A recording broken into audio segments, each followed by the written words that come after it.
ఇక్కడ ప్రత్యేకంగా ఇవాళ మనం మాట్లాడబోతున్న వ్యక్తి ఎవరంటే రాష్ట్ర రాజకీయాల్లో చాలా కీలకమైన పేరు. 2000 సంవత్సరం నుంచి వారు ముఖ్యంగా తూర్పుగోదావరి జిల్లా రాజకీయాల్లో చక్రం తిప్పుతూ వచ్చారు. మా శక్తి బీసీలకు జగన్ అయినప్పుడు మీ ఎవరి మీద యుద్ధానికి వెళ్ళడానికి కూడా వెనకాడము అని నేను అనుకున్నాను. అందుకే వచ్చాను.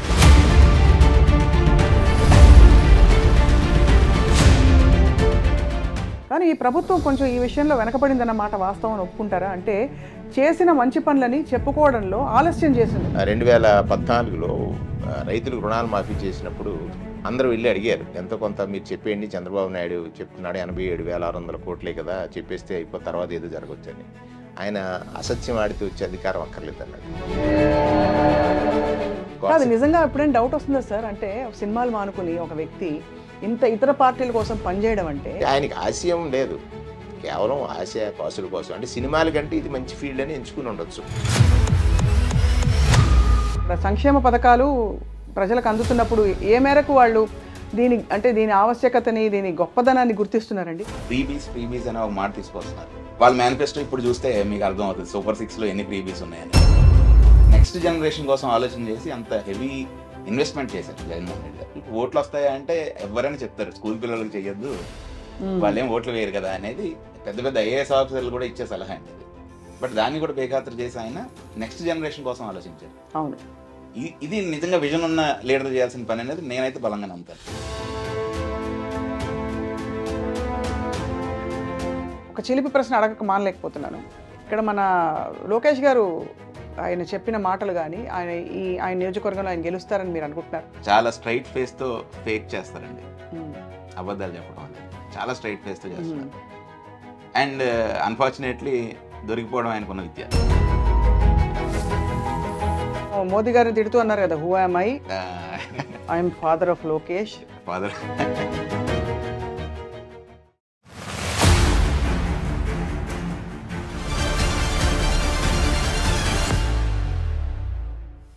అందరికీ నమస్కారం. ప్రస్తుతం నేను రాజమహేంద్రవరంలో ఉన్నాను. నిజంగానే వేదంలా ఘోషిస్తున్న గోదావరి ఇక్కడ చుట్టుపక్కల ప్రాంతంలో పరిసరాల్లో మనకి వినిపిస్తూ ఉంటుంది. ఇక్కడ ప్రత్యేకంగా ఇవాళ మనం మాట్లాడబోతున్న వ్యక్తి ఎవరంటే రాష్ట్ర రాజకీయాల్లో చాలా కీలకమైన పేరు. 2000 సంవత్సరం నుంచి వారు ముఖ్యంగా తూర్పుగోదావరి జిల్లా రాజకీయాల్లో చక్రం తిప్పుతూ వచ్చారు. కాంగ్రెస్ పార్టీతో ప్రయాణం కొనసాగించి వైఎస్ఆర్ కాంగ్రెస్ పార్టీ ఆవిర్భావం నుంచి కూడా జగన్మోహన్ రెడ్డి గారితో వెన్నంటే ఉండి నడుస్తూ మొన్న 2019లో రామచంద్రాపురం నియోజకవర్గంలో ప్రజలు ఆయన్ని గెలిపించారు. అండ్ అలాగే రాష్ట్ర మంత్రిగా, బీసీ సంక్షేమ మంత్రిగా, గొప్ప నాయకుడిగా, మంచి మాటకారిగా అందరికీ సుపరిచితులు వారే చెల్లిపోయిన వేణుగోపాల్ గారు. వారితో పాటు ఇవాళ వారి కుమారులు నరేన్ గారు కూడా రాజకీయ రంగప్రవేశం పూర్తిగా చేయకపోయినా దాదాపు చాలా యాక్టివ్ అవుతున్నారు. వారితో కూడా మాట్లాడబోతున్నాం. జిల్లా రాజకీయాలు చాలా ఆసక్తికరం.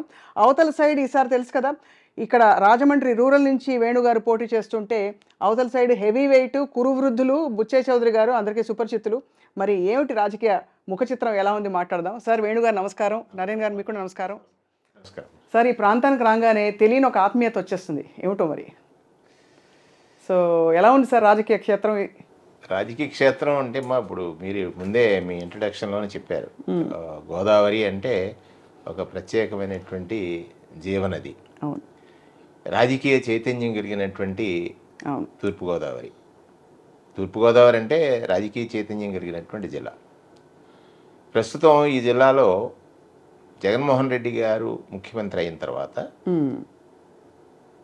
రాజకీయాల పట్ల అవగాహన ఉన్న ప్రతి వ్యక్తి కూడా ఆయన్ని బలపరచాలనేటువంటి ఒక బలమైనటువంటి నమ్మకంతో ఉన్నారు. కారణం ఏంటంటే రీసెంట్ డేస్లో పవన్ కళ్యాణ్ గారు ఈ 2 జిల్లాలు మాత్రమే నేను పర్యటిస్తాను, 34 సీట్లలో 1 సీటు కూడా జగన్మోహన్ రెడ్డి గారికి దక్కనివ్వనని చాలా సందర్భాల్లో వారు కొన్ని ప్రగల్భాలు అంటే కొంచెం పరుషంగా ఉంటుందని మీరు సున్నితంగా చెప్పాను అన్నారు. సో ఎందుకు అన్నారని ఈ ప్రజలందరూ ఆలోచించారు. ఆయన ఒక్కటే బలంగా తీసుకుని ఉండొచ్చు, ఏంటంటే కాపు సామాజిక వర్గం అధికంగా ఉంది కనుక నేను ఈ 34 నియోజకవర్గాలు పర్యటించి ఖచ్చితంగా జగన్మోహన్ రెడ్డి గారి గెలుపుని నిరోధిస్తాననేటువంటి నమ్మకం అయింది. అవును, ఆ సందర్భంలో ఆయన ఇవాళ తీసుకున్నట్లయితే ఆ సందర్భంలో ఆయన నేను ఒక పెద్ద సంస్కర్తని, సోషల్ ఇంజనీరింగ్ చేస్తాను అనేటువంటి మాటలు మాట్లాడేవారు. ఎందుకంటే ఈ జిల్లాలో రెండో సామాజిక వర్గం, కాపు సామాజిక వర్గము అధికంగా ఉన్నమాట వాస్తవం. రెండో సామాజిక వర్గం ఎస్సీలు అధికంగా ఉన్నారు. ఎస్సీలతో పాటు సమానమైన స్థితిలో సెట్టిబలిజీ సామాజిక వర్గీయులు. అవును. ఈ జిల్లాలో సెట్టిబలిజీ సామాజిక వర్గీయులు పెద్దన్న పాత్ర పోషించారు. బీసీలకు ఎప్పుడైనా రాజకీయపరమైనటువంటి నిర్ణయాల్లో చిన్న ఇబ్బంది కలుగుతున్నప్పుడు వారు పెద్దన్న పాత్ర పోషించి బీసీల పక్షాన్ని నిలబడ్డవారు సెట్టిబలిజీలు. ఇదే ప్రయోగం 2009 ఎన్నికల్లో జగన్మోహన్ రెడ్డి గారి తండ్రి గారు చేసి చూశారు. ఎందుకంటే ఆ సందర్భంలో నేను జిల్లా పరిషత్ చైర్మన్గా ఉంటే నన్ను జిల్లా కాంగ్రెస్ ప్రెసిడెంట్గా వారు ఎంపిక చేశారు. అంటే 2 పదవులు ఒకరి చేత ఒకటినే చేయించారు. ఆ సందర్భంలో నాకు కాకుండా సెట్టిబలిజీ సామాజిక వర్గం. ఇక్కడ పెద్దన్న పాత్ర పోషించేటువంటి సెట్టిబలిజీలని సోషల్ ఇంజనీరింగ్ చేస్తానని చెప్పినటువంటి పవన్ కళ్యాణ్ గారు ఒక్క సీటు కూడా కేటాయించకపోగా రాజకీయాల్లో మాట్లాడటం చాలా సులువు, పోషించడం చాలా కష్టం. చాలా చాలా కష్టం. పోషించగల నాయకుడు ఒక ఆయన ఈ దేశంలో దొరికాడు అని అంటే అది జగన్మోహన్ రెడ్డి గారని నేను ఖచ్చితంగా చెప్తాను. తర్వాత మీకు ప్రశ్నావళిలో అవును పోషించుకోగల నాయకత్వం నేను అదే ఒక సందర్భంలో చెప్తాను. ఇది చూసినప్పుడు తూర్పుగోదావరిలో చైతన్యం చెందినటువంటి సెట్టిబలిజీ సామాజిక వర్గీయులందరూ నిన్న పరిస్థితులు మేము గమనించినట్లయితే ఓహో జగన్మోహన్ రెడ్డి గారు మాత్రమే ఇచ్చిన మాట పోషించుకోగలడు. ఎందుకని 2 పార్లమెంటు స్థానాలు, 3 అసెంబ్లీ స్థానాలు, 1 రాజ్యసభ, 2 కౌన్సిలు. సెట్టిబలిజీ సామాజిక వర్గంలో స్వాతంత్ర్య అనంతరము అత్యధికంగా రాజకీయ ప్రాతినిధ్యత ఇంత లభించలేదు. ఇది మొట్టమొదటిసారి లభించినటువంటిది. నేను ఇంకొక విషయాన్ని కూడా చెప్పాలి. ఎందుచేతంటే బాబాసాహెబ్ అంబేద్కర్ రాజ్యాంగం రచించినప్పుడు షెడ్యూల్ కాస్ట్కి ఒక 16% రిజర్వేషన్ ఇచ్చారు. ఆ 16% వల్ల అమలాపురం పార్లమెంటు మెంబర్గా షెడ్యూల్ కులాలకు సంబంధించిన వారు ఉంటారు. ఆ పర్సెంటేజ్ వల్లే 3 స్థానాలు షెడ్యూల్ క్యాస్ట్ వరకు ఉంటాయి. నేను అనుకునేవాడిని, నేను 2009లో ఈ క్యాస్ట్ పర్టికులర్స్ చేయించాను, ఇప్పుడు కూడా కులగణన చేయించాను.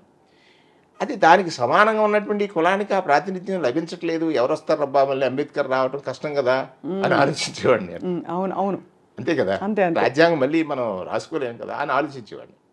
కానీ ఇవాళ ఆ అవకాశం మాకు లభించింది. ఎలా? ఒక పార్లమెంట్ స్థానం వచ్చింది, 2 అసెంబ్లీ స్థానాలు వచ్చినాయి. చూడండి, సంఖ్యాపరంగా మీరు తీసుకున్నట్లయితే ఎస్సీ పాపులేషన్ ఎంత ఉంటుందో అంత సెట్టిబలిజీ సామాజిక వర్గ పాపులేషన్ ఉంటుంది. అంటే సామాజిక న్యాయం, సోషల్ జస్టిస్కి ఒక నిజమైనటువంటి నిర్వచనం చెప్పారు జగన్ గారు. అయితే సోషల్ జస్టిస్ అని సోషల్ ఇంజనీరింగ్ చేస్తానని చెప్పి మాట తప్పారు పవన్ కళ్యాణ్ గారు. చైతన్యం గల తూర్పుగోదావరిలో ఇవాళ వారిని ఎవరైతే వారితో సైలెంట్టువంటి వీర మహిళలు కానీ, వారితో సైలెంట్టువంటి సెట్టిబలిజీ సామాజిక వర్గీయులు కానీ జగన్ గారి సమక్షంలోకి వచ్చి మమ్మల్ని గుర్తించింది వైఎస్ఆర్ కాంగ్రెస్ పార్టీ అని తేటతెల్లంగా చెప్తున్నా అంటే ఇది రాజకీయ చైతన్యం గల జిల్లా అని చెప్పడానికి ఇంతకంటే ఉదాహరణ లేదని నా అభిప్రాయం. వాస్తవం సార్. అంటే నిజంగానే చాలా ఆశ్చర్యకరమైన సాహసోపేతమైన నిర్ణయాలు తీసుకున్నారు జగన్మోహన్ రెడ్డి గారు ఈసారి. కానీ మీ నియోజకవర్గం మార్పు మీరు హర్షించారా? సంతోషంగా ఉందా మీకు? పర్వాలేదా? ఇక్కడ నాకు ఈ నియోజకవర్గానికి వస్తాననేటువంటిది నాకు ఇప్పుడు ఊహలో కూడా తెలియదు. అవును అవును.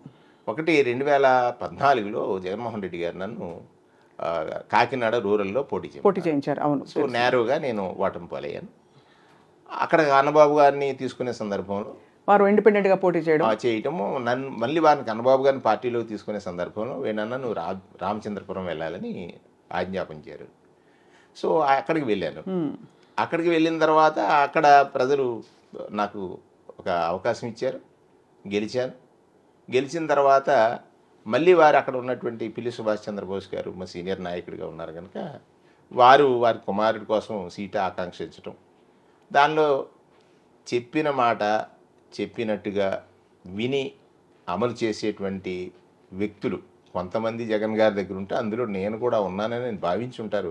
వీణన్నా నువ్వు వెళ్ళాలి అని చెప్పిన తర్వాత మారు మాట మాట్లాడలేదు. మీరు ఏది చెప్తే అది చేయడానికి, బంగాళాఖాతంలో దూకడానికి వేణు ఎందుకని అడగడు అనేటువంటి మాట ఆయనకి ఇచ్చిన మాట పోషించుకోవడం ఆయన లక్షణం. అయితే ఆయన దగ్గరున్న కొంతమందిలో మనకు లభించిన అవకాశం అని నేను అనుకున్నాను. రాజమండ్రి రూరల్ వారు చేసిన వెంటనే ప్రతిపాదించిన వెంటనే రూరల్కి రావడం జరిగింది.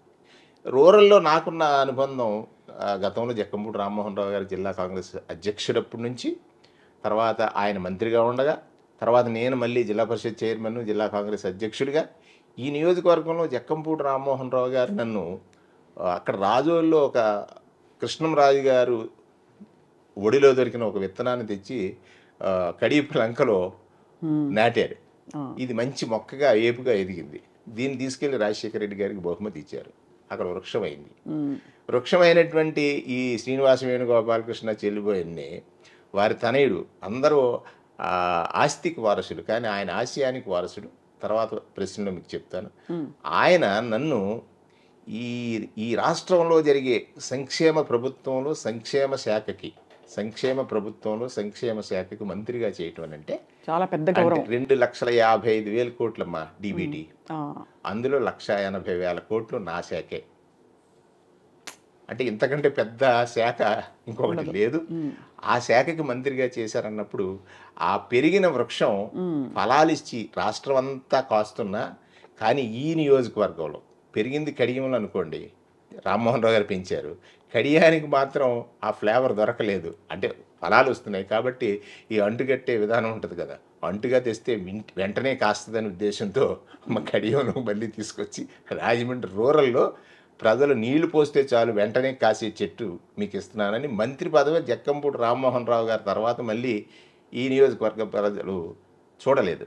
అవును, ఆ మంత్రిగా పంపించి మంత్రి అంటే ఎలా ఉంటాడు అని చెప్పినటువంటి పరిస్థితుల్లో చాలా ఫేవర్గా ఉంది.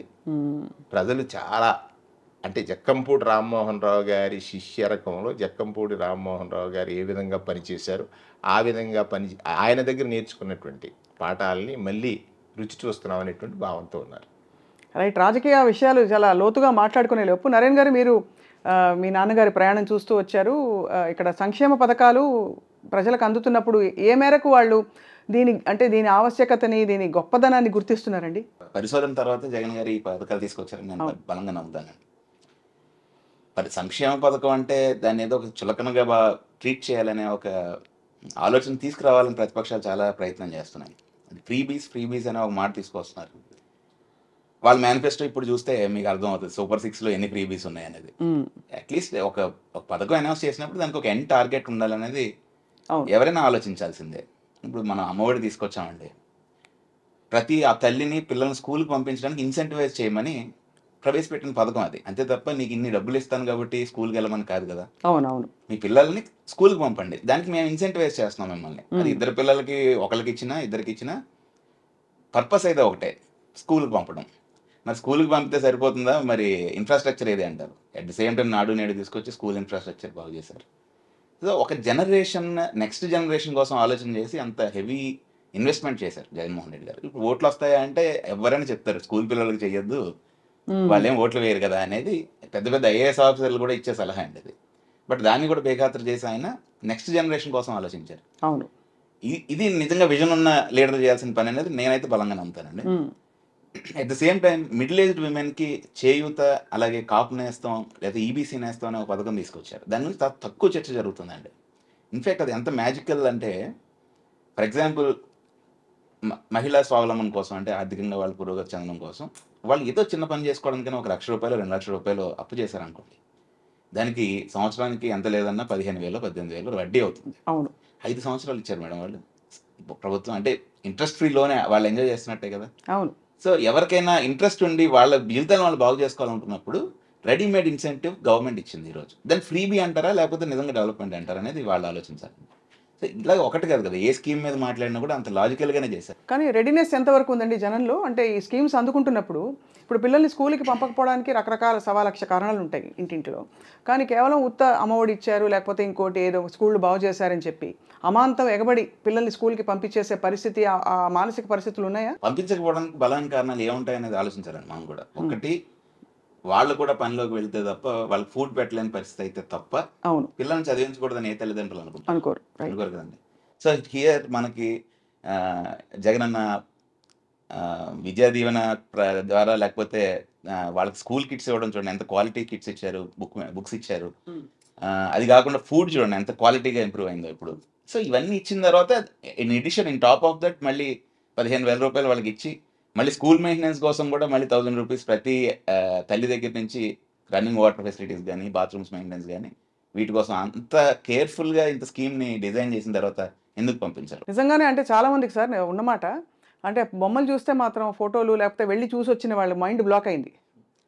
అంటే ఎంత ఎక్స్పెక్ట్ చేయలే అని ఏదో చేస్తారులే ఏదో మంచిగా 2 బోర్డులు పెట్టి అని అనుకున్నారు తప్ప ఆ భోజనం మొదలుకుని ఆ స్కూల్ యూనిఫామ్లు వాటి ఏ బట్ట వాడుతున్నారో అది కూడా శ్రద్ధగా తీసి చేశారని చెప్పడం అనేది. సో ఇక్కడ ఈ ప్రాంతంలో ఎలా ఉంది సార్? మీరు ఆ మార్పుని మీరు సుస్పష్టంగా చూశారు కదా? సుస్పష్టంగానమ్మా. గతంలో మన అంటే మన తరానికంటే ముందు ఏ గ్రామం వెళ్ళినా కానీ ఈ స్కూల్కి ఈ దాత భూమిని దానం చేశారని, ఈ స్కూల్ నిర్మాణానికి ఈ దాత ఇంత విరాళం ఇచ్చారని అంటే ఏ పెద్ద తరం వారిని చూసినా కూడా వాళ్ళు ఇచ్చిన టాప్ ప్రయారిటీ ఎడ్యుకేషన్కి. కానీ ఆశించినంత వచ్చిందని అంటే రాలేదు. నేను జిల్లా పరిషత్ చైర్మన్ చేశాను కనుక నాకు నా అనుభవం చెప్తాను మీకు. జిల్లా పరిషత్ చైర్మన్గా ఉన్నప్పుడు ఏదైనా ఒక పాఠశాలకి ₹1,00,000 గ్రాంట్ ఇస్తే చైర్మన్ గారిని తీసుకెళ్ళి సత్కరించేవారు. ₹1,00,000 గ్రాంట్కి. అదే దానికే నాకు రాజకీయాల్లో అత్యంత కీర్తి లభించడానికి ప్రధానమైనటువంటి కారణం ఆ రోజుల్లో శాండ్ ఆక్షన్ కండక్ట్ చేయటంలో ట్రాన్స్పరెన్సీ హానెస్టీని మెయింటైన్ చేయటం వల్ల ఒకేసారి జిల్లా పరిషత్ ఆదాయం 5 కోట్ల నుంచి 35 కోట్లకి వెళ్ళింది. ఆ డబ్బుతో నేను ఫర్నిచర్ చేయించాను. ఒకరోజు పాఠశాలకు వెళ్ళినప్పుడు బాలికల యొక్క హాజరు శాతం తక్కువ ఉంది. కారణం ఏమిటంటే వాళ్ళు ఆ 3 days పడినటువంటి కష్టానికి వాళ్ళు డ్రాప్ అవుట్స్ అవుతున్నారని చెప్పారు. సో నా పిల్లలు ఎందుకు బల్లల మీద కూర్చొని చదవకూడదని ఒక ఆలోచన చేశాను. నా పిల్లలు ఎందుకు మంచి స్టడీ మెటీరియల్ చదవకూడదని ఆలోచన చేశాం. నా పిల్లలు ఎందుకు మంచి వాటర్ తాగకూడదు అంటే ఇక్కడ ఎమీబియాటిక్ ప్రోన్ వాటర్ ఉంటుంది కాబట్టి ఆ వాటర్ తాగకూడదని ఆర్ఓ సిస్టమ్స్ ఇట్లాంటి కొన్ని చిన్నది నా లెవెల్లో చేసినటువంటిది. ఇవాళ ఎక్కడికి వెళ్ళినా నిజమైన డెవలప్మెంట్ ఎక్కడొస్తుంది? చైతన్యం నుంచి వస్తుంది. అవును. చైతన్యం చెందాల్సిన వయసులో చైతన్యహీనుడిగా లేకపోతే చైతన్యం అందక చైతన్య మార్గాలు తెలియక వాడు కూలిగాను నాలిగాను బడ్డింగ్ స్టేజ్లోనే డ్రాప్ అయిపోతున్నాడు. ఇప్పుడు మా నరేన్ చెప్పినట్లు మన రాష్ట్రంలో చైల్డ్ లేబర్ లేదు. ఇప్పుడు అసలు లేదు. హోటల్లో పనిచేసేవాడు లేడు, ఇటకబట్టిలో పనిచేసేవాడు లేడు. నాకు స్వయంగా ఒక ఎమ్మెల్యే గారు చెప్పారు, అన్న నువ్వు చెప్పింది చాలా కరెక్ట్. చైల్డ్ లేబర్ ఎరాడికేషన్ అంటే ఈ మనకి బాలకార్మిక నిర్మూలన చట్టం ఉంది తప్ప అమలు చేయటంలో ప్రతి స్కూల్ రీఓపెన్ అప్పుడు టీచర్సు ఎంఈఓలు ఎండిఓలు అందరూ ఊర్లంతా తిరుగుతూ ఉండేవారు. కానీ ఇవాళ అది లేదు. ఎందుకు లేదనంటే అమ్మఒడైన ఔషధం ఇచ్చాడయా జగన్మోహన్ రెడ్డి గారు అని చెప్పారు. అమ్మఒడిని ఔషధంగా తీసుకున్నాం. సో అది నిజమే అన్న. మా ఇంటి దగ్గర నేను నెల్లూరు కర్నూలు రేంజ్లో అయినా మా ఇంటి దగ్గర ఎవరైనా ఆ ఎస్సీపేటలోను బీసీపేటలో పిల్లలు వచ్చి పనిచేసేవారు ఇళ్లలో. ఇప్పుడు లేరు. అస్సాం నుంచి నేను వెస్ట్ బెంగాల్ నుంచి తెచ్చుకుంటున్నానని చెప్పాడు. So it's a big reform కదా. అవును, చాలా పెద్ద బిగ్ రిఫార్మ్. అంటే ఒక జనరేషన్ చేంజ్ అవ్వడానికి తీసుకున్నటువంటి స్టెప్ ఇది. జస్ట్ రాజశేఖర్ రెడ్డి గారు నేను యాజ్ ఏ బీసీ పర్సన్ జిల్లా పరిషత్ చైర్మన్గా చూశాను. 2007లో ఆయన ఫీజు రింబర్స్మెంట్ తెచ్చే వరకు కూడా ఏబీసీ పిల్లోడు ఇంజనీరింగ్ చదవలేదు. ఏబీసీ పిల్లోడు అంటే ఇప్పుడు కమ్మరి కానీ కుమ్మరి కానీ నేత కానీ గీత కానీ ఊహ కూడా అందదు. ఆ ఊహ కూడా అందలేదు. ఎందుకు చదవాలి? వారికి జ్ఞానం లేదా? స్కిల్డ్ వర్కర్స్ కదా. గీత గీసేవాడికి ఒక స్కిల్ ఉంది, నేతనేసేవాడికి ఒక స్కిల్ ఉంది, కమ్మరి పని చేసేవాడికి ఒక స్కిల్ ఉంది, కుమ్మరి పని చేసేవాడికి ఒక స్కిల్ ఉంది, మరి శిల్పం చేసేవాడికి ఒక స్కిల్ ఉంది. బట్ వాడి స్కిల్కి సరిపడినటువంటి నాలెడ్జ్ని అందించలేకపోయారు. అది రాజశేఖర రెడ్డి గారు ఆయన చీఫ్ మినిస్టర్గా ఉండగా అంటే ఈ వీళ్ళకి కేవలం వెల్ఫేర్ ఇస్తే ఈ కుటుంబాలు బాగుపడతాయా అంటే పడవు. ఖచ్చితంగా ఎడ్యుకేషనే ఇవ్వాలని ఆలోచించాడు ఆయన. ఇప్పుడు ఎదిగిన వాళ్ళకి కానీ ఈ ఒక తరాన్ని ఎదగదీయడానికే ఎడ్యుకేషన్ ఇచ్చాడు జగన్మోహన్ రెడ్డి గారు. అందుకే నేను అంటాను హార్ట్ టచింగ్ స్కీమ్స్ ఇవన్నీ కూడా వెరీ సింపుల్గా సంక్షేమం అంటున్నాం తప్ప సంక్షేమం కాదు. దానిలో ఉన్నటువంటి నిగూఢత లేకపోతే గొప్ప భావజాలాన్ని తరచి చూస్తేనే అర్థమవుతుంది. ఆ తరచి చూసిన వాళ్ళు నేను ఒకడిని బీసీ సంక్షేమ మంత్రిగా. సార్ మీరు ఐఎన్పిఆర్ మినిస్టర్గా కూడా ఉన్నారు కాబట్టి అడుగుతున్నాను. మామూలుగా ఎవరైనా చేసింది చేయండి అన్నీ చెప్పుకుంటారు, కానీ ఈ ప్రభుత్వం కొంచెం ఈ విషయంలో వెనకబడిందన్నమాట వాస్తవం ఒప్పుకుంటారా? అంటే చేసిన మంచి పనులని చెప్పుకోవడంలో ఆలస్యం చేసిందని, జాప్యం జరిగిందా? అంటే ఇక్కడ ఈ మన రాష్ట్రంలో దురదృష్టం ఏంటంటే మీడియా అంతా ఒక సైడ్ అయిపోయింది, వాస్తవం అంతా ఒక సైడ్ ఉంది. జగన్మోహన్ రెడ్డి గారిలో ఒక కోణాన్ని మనం ఆవిష్కరించి చూసినప్పుడు నేను చూశాను ఆయన్ని 2014లో రైతులకు రుణాలు మాఫీ చేసినప్పుడు అందరూ వెళ్ళి అడిగారు, ఎంతో కొంత మీరు చెప్పేయండి, చంద్రబాబు నాయుడు చెప్తున్నాడు 87,600 కోట్లే కదా, చెప్పేస్తే అయిపో తర్వాత ఏదో జరగవచ్చని. ఆయన అసత్యం ఆడితే వచ్చే అధికారం అక్కర్లేదన్నాడు. అసత్యం ఆడితే వచ్చే అధికారం అక్కర్లేదన్నాడు. మనం సత్యమేవ జయతే అనేది గాంధీజీ బొమ్మ మీద కింద చూస్తూ ఉంటాం, అసెంబ్లీలో కూడా కనబడుతూ ఉంటుంది. సో ఇక్కడ వారు ఏమనుకున్నారంటే మనం చేసింది నేరుగా పొందినవాడు సాక్షి, ఈజ్ ద విట్నెస్. ఒక అబద్ధాన్ని పాలకుడిగా చూసిన వారు, ఒక నిజాన్ని పాలకుడిగా చూసినటువంటి వారు ప్రజలే. నేను చాలా సందర్భాల్లో అదే అడుగుతూ ఉంటాను ఐఎన్పిఆర్ మంత్రిగా. అంటే ప్రచారం జోరు లేదా పని ఏమో నీరు గారిపోయేటట్టుగా ఉండడానికి కాకుండా వారు ఏది చేయాలనుకున్నది స్పష్టంగా చేశారు. అది చేరిన వాళ్ళు ఇవాళ ఖచ్చితంగా దానికి వారికి ఆ కృతజ్ఞత కంటే వారికి ఆ ఆశీర్వాదం ఇస్తారని నేను నమ్ముతాను. సార్ ప్రతిపక్షాలు ఆ జాతీయ పార్టీ, ఒక ఆరితేరిన 40 years ఇండస్ట్రీ పార్టీ, ఒక స్టార్ గ్లామర్ పార్టీ, ముగ్గురు కలిసి సరే ఇంకొక పార్టీ ఉండనట్టు ఉండి బట్ వెనక నుంచి వాళ్ళకి సాయం చేస్తున్న పార్టీ, వీళ్ళందరూ కలిసికట్టుగా దాడి చేస్తుంటే వీరు వై నాట్ 175 అన్నది కొంచెం అంటే ఒక విధమైన ఓవర్ ఎస్టిమేషన్ అని మీకు ఏమైనా అనిపిస్తుందా? అనిపించదమ్మా. ఎందుకంటే ఆ ప్రజల నాడి అంత బాగా స్టడీ చేశారని జగన్ గారిని నేను అనుకున్నాను. ఎందుకంటే ఆయన పాదయాత్ర చేసినప్పుడు అదొక యజ్ఞంలా చేశాడు. చూడండి, అంత పాదయాత్ర చేసి ఎక్కడ 9 పథకాలనే simple manifesto is Bible, manifesto is Quran, manifesto is Bhagavad Gita అన్నారు. అంటే ఈ 3 దైవ గ్రంథాలే. దైవం మానుష రూపేణ, దేవుడు మనిషి రూపంలో ఉంటాడు, ఎదుటివాడికి సహాయం చేయటం. నేను ఇక్కడ వారు చూసిన కోణాన్ని ఏం చెప్తానంటే ప్రజల కష్టాల కళ్ళతో లేదు, ఆయన మనసుతో చూశాడు. మనసుతో చూశాడు కాబట్టి ఉదయాన్నే 6 గంటలకు పట్టుకెళ్ళి పెన్షన్ ఇమ్మన్నాడు కదమ్మా. ఆ వృద్ధుడు, ఆ వృద్ధురాలు ఆ గంట సేపు పొందే ఒక అనుభూతిని చూసారు, గొప్ప ఆశీర్వచనం అది. అంతే కదండి. అవును. ఇవాళ 25 లక్షల ఆరోగ్యశ్రీ తీసుకొచ్చాడు. అది చాలా పెద్ద విషయం. CMRFలో ఎంత త్వరితగతిన అందరికి అందుతున్నాయి, అందరికి వెంటనే ఇచ్చారు. హాస్పిటల్ నాడు నేడులో 17 కొత్తగా మెడికల్ కళాశాలలు పెట్టారు. కరోనా లాంటి టైంలో ఒక వైరల్ లేబుల్ అయినటువంటి ఈ రాష్ట్రంలో వైద్యానికి, దేశానికి తలమానికంగా ఈ రాష్ట్రం మార్చాలనేటువంటి ఒక ప్రయత్నం జరిగింది. అందులో మెడికల్ కాలేజీలు ఇప్పుడే ఒక 2-3 కాలేజీలు మనం ఆల్రెడీ ఫంక్షనింగ్కి వచ్చాయి. ఇవన్నీ చూస్తే అంటే ఇక్కడ ఒకటి చాలా సందర్భాల్లో మనం చూడాల్సింది ఏంటంటమ్మా, చంద్రబాబు నాయుడు ఎప్పుడూ హైదరాబాద్ తప్ప ఇంకొకటి అభివృద్ధి గురించి చెప్పలేడు. గడిచిన 5 సంవత్సరాలు నేను ఏం చేశానని చెప్పగలడా? చెప్పలేడు. 14-19 ఏం చేశాడని చెప్పలేడు. కానీ 19-24లో జగన్మోహన్ రెడ్డి గారు ఇది చేశాడని చెప్పడానికి 100 సాక్ష్యాలు ఉన్నాయి. 100 సాక్ష్యాలు. కానీ ప్రతిపక్షాలు ఒప్పుకోవట్లేగా ఒకటి కూడా.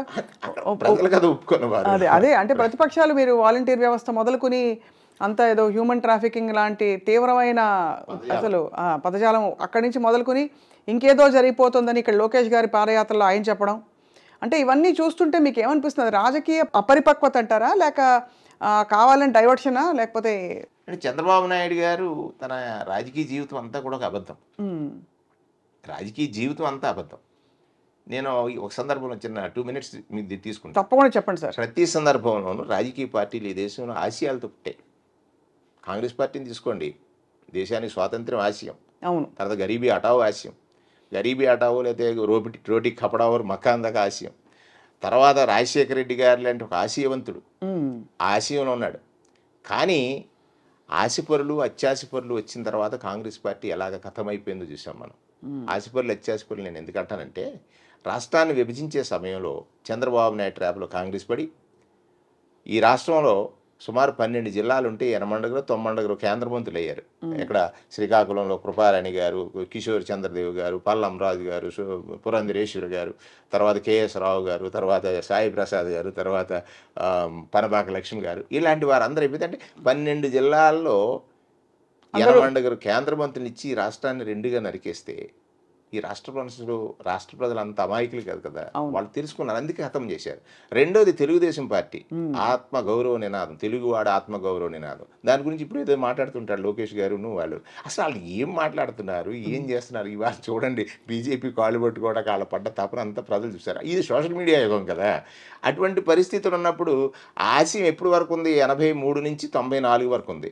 ఆశపరుడు వచ్చాడు చంద్రబాబు నాయుడు. ఆశపరుడు వరకు ప్రజలు యాక్సెప్ట్ చేశారమ్మా. అత్యాశగా మారింది. కొడుకును ముఖ్యమంత్రి చేయాలనుకున్నాడు. దానికి ఒక చెంపదెబ్బ కొట్టి కూర్చోబెట్టారు. తర్వాత చిరంజీవి గారు పార్టీ పెట్టారు, ఆయన కాపుల్ని ముఖ్యమంత్రి చేస్తారని. అది ఆశయం అనుకుందాం. ఆయన రాజ్యసభ, తర్వాత కేంద్ర మంత్రి అత్యాశ. ఇప్పుడు పవన్ కళ్యాణ్ గారిది ఏసేయం సార్? అది ఏసేమో నాకు తెలియదు. ఆయనది ఏంటంటే ఓని కాసుల కోసం ఆశ తప్ప.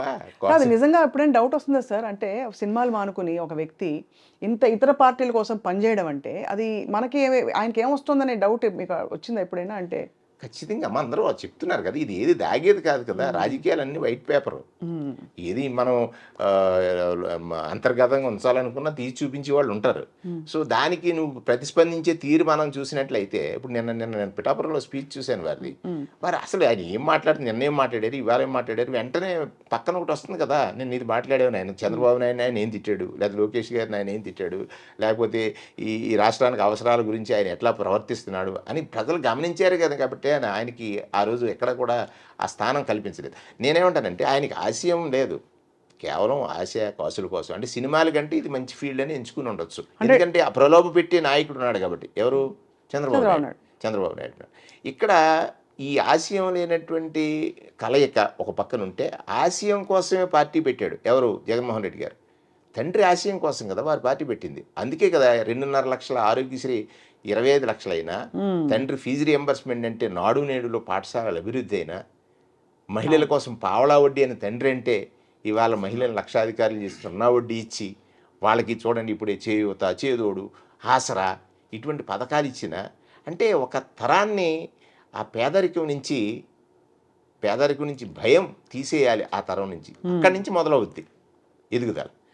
అసలు అది నేనంటాను. అందుకే జగన్ గారు ఎప్పుడు చూసినా కష్టాన్ని కళ్ళతో కాదు మనసుతో చూస్తాడు. మనసు ఉన్నవాడు మాత్రం ఎట్లా పరిపాలన చేయాలి. ఇందుచేత ఆయన లక్ష్యం ఏముంది? ఎంతమంది ఎన్ని విమర్శలు చేసినా, మేము కూడా వెళ్ళి అన్న ఒక స్కీమ్ ఆపితే మనకు అన్నీ అయిపోతాయని సగం చెప్తే ఇచ్చిన మాట తప్పడానికి వీల్లేదని ఎన్నో సందర్భాల్లో చెప్పారు.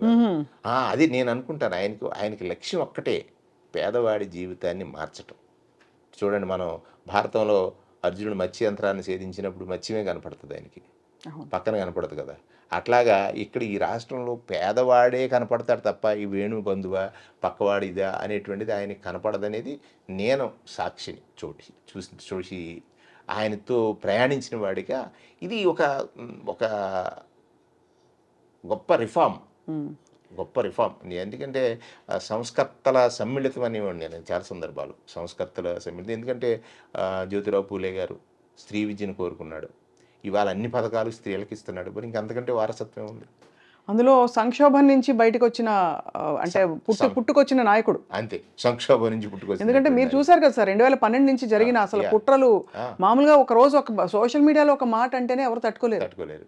అలాంటిది అన్ని రోజులు ఆయన భయంకరమైన ట్రోలింగ్స్ తట్టుకున్నాడు కదా. ట్రోలింగ్సే కాకుండా అంటే జైలు జీవితం చూసి ఎక్కడ తొణకలేదు, చెల్లించలేదు, ఏమీ లేదు, బయటకు వచ్చి ఆయన లక్ష్యం అక్కడే. మనం రాజకీయాలంటే సర్వీస్ కోసం అని, ఆ సర్వీస్ మాత్రమే మనకు కనిపించాలి తప్ప పక్కవాడి మాట మనకు వినపడకూడదని.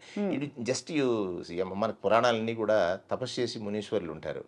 వాళ్ళకి ఉరిమిన పాములు వచ్చిన, పుట్టలేసిన, మన సినిమాలో చూస్తూ ఉంటాం కదా, ఇవన్నీ వచ్చి వాళ్ళకి ఏం కనపడదు.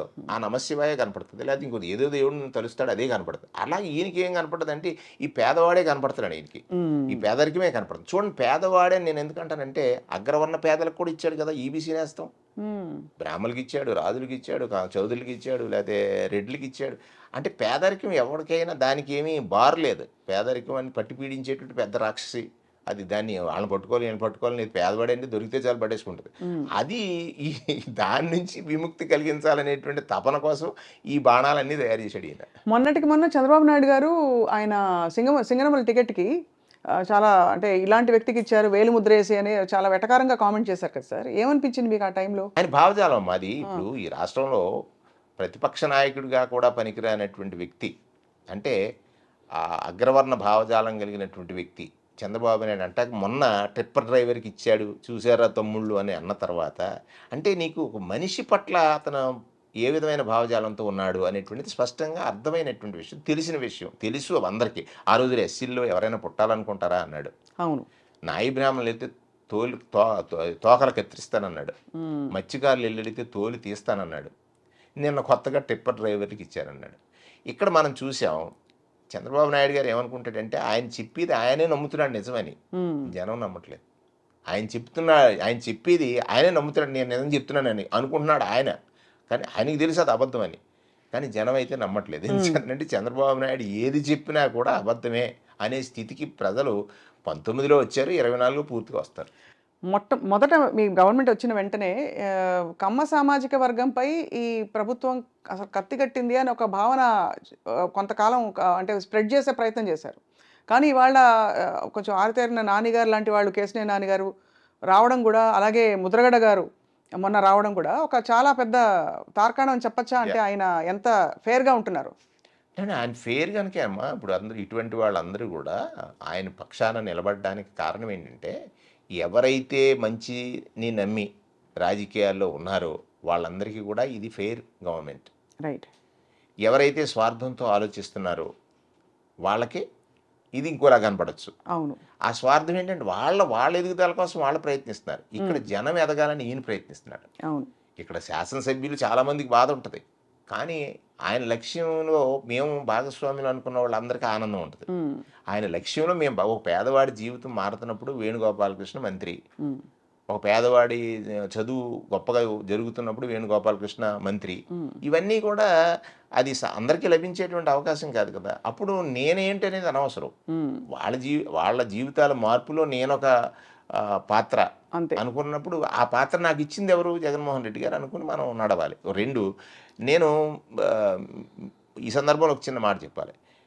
నేను మంత్రి అయ్యే సమయంలో అందరూ R&B శాఖ మంత్రి అవుతున్నారని అనుకున్నారు. పోస్టర్లు కూడా పెట్టారు, ఇది ఫ్లెక్స్లు కూడా పెట్టారు.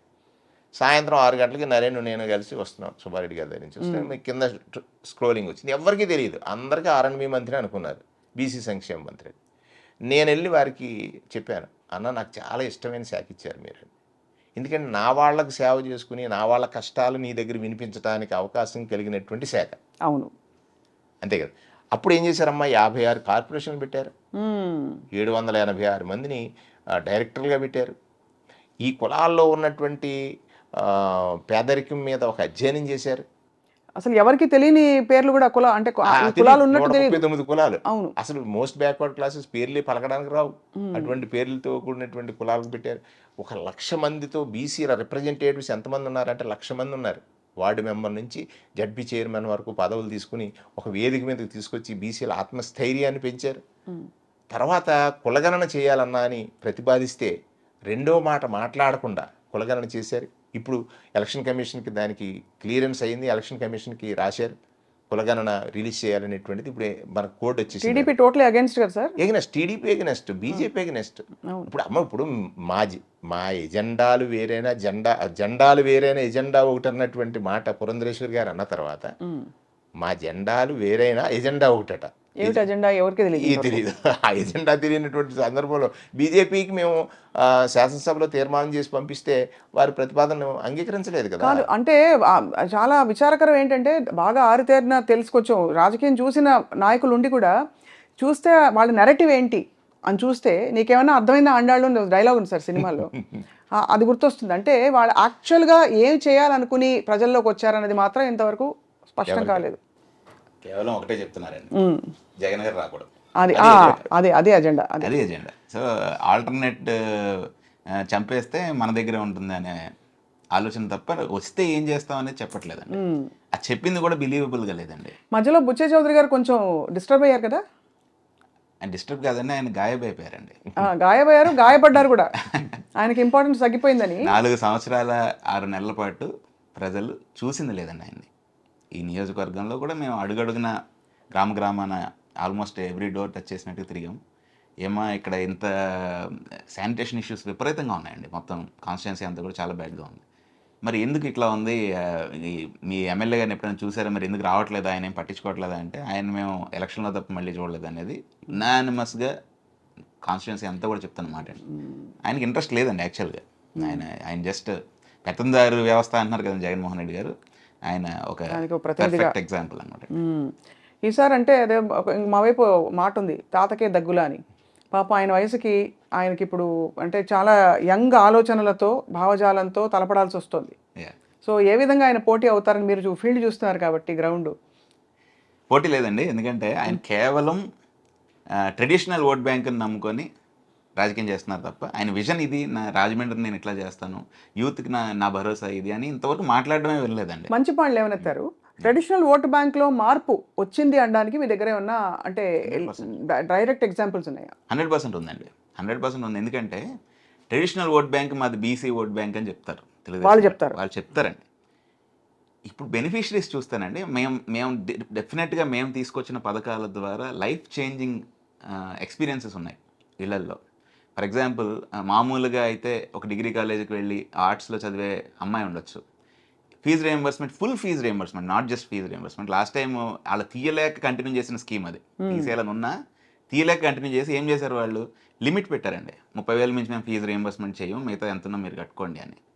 దాన్ని మళ్ళీ జగన్ గారు రాగానే ఫుల్ ఫీ రియంబర్స్మెంట్ మీద కన్వర్ట్ చేశారు దాన్ని. దానివల్ల ఏమవుతుందంటే ఒక ఆర్ట్స్ కాలేజ్కి వెళ్ళే పరిస్థితి నుంచి ఇంజనీరింగ్ కాలేజ్కి వెళ్ళి ఆ దగ్గర నుంచి ఇప్పుడు యూఎస్ ఆస్ట్రేలియా వెళ్ళి పనిచేసుకునే స్థాయికి ఒక middle class, below middle class ఫ్యామిలీస్లో పిల్లలు కూడా వచ్చారండి.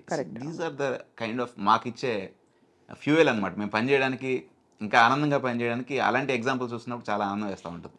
సో వాళ్ళే చెప్తూ ఉంటారు, ఏమంటే మేము జగన్ గారిని మర్చిపోలేము, మా పిల్లలు ఈరోజు అమెరికాలో ఉన్నారని చెప్తున్నారు.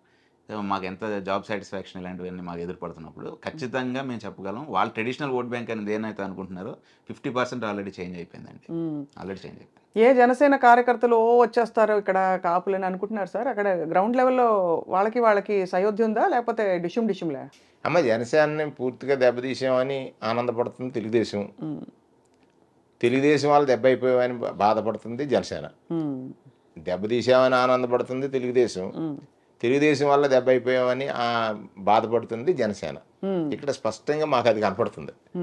ఎందుచేతనంటే ఆ పిఠాపురం ఇష్యూ తీసుకోండి, అనపర్తి ఇష్యూ తీసుకోండి, లేదా ఇక్కడ రూరల్లో ఇష్యూ తీసుకోండి. రూరల్లో ఎవరు, దుర్గేష్ గారు పాపం 5 years నుంచి తిరిగారు. అవును, ఆయనేమో పవన్ కళ్యాణ్ గారు రాజమండ్రి వచ్చి ప్రకటించారు ఆయన్ని.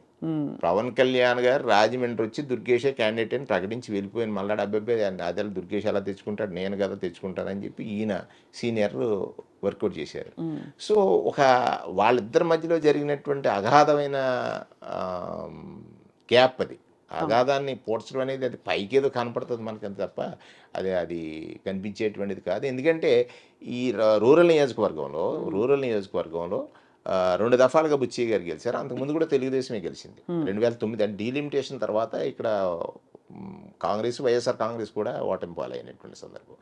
ఇక్కడ జక్కంపూడి రామ్మోహన్ రావు గారు మంత్రిగా చేసిన తర్వాత మళ్ళీ ఆ స్థాయిలో ప్రజలు ఆహ్వానించేటువంటి నాయకత్వాలని ఇవ్వలేకపోవటమా, లేకపోతే రకరకాల కారణాలు తీసుకున్నా కూడా ఇక్కడ బుచ్చి చౌదరి గారు ఒక అహంభావపూరితమైనటువంటి ఆలోచన కలిగినటువంటి వ్యక్తి.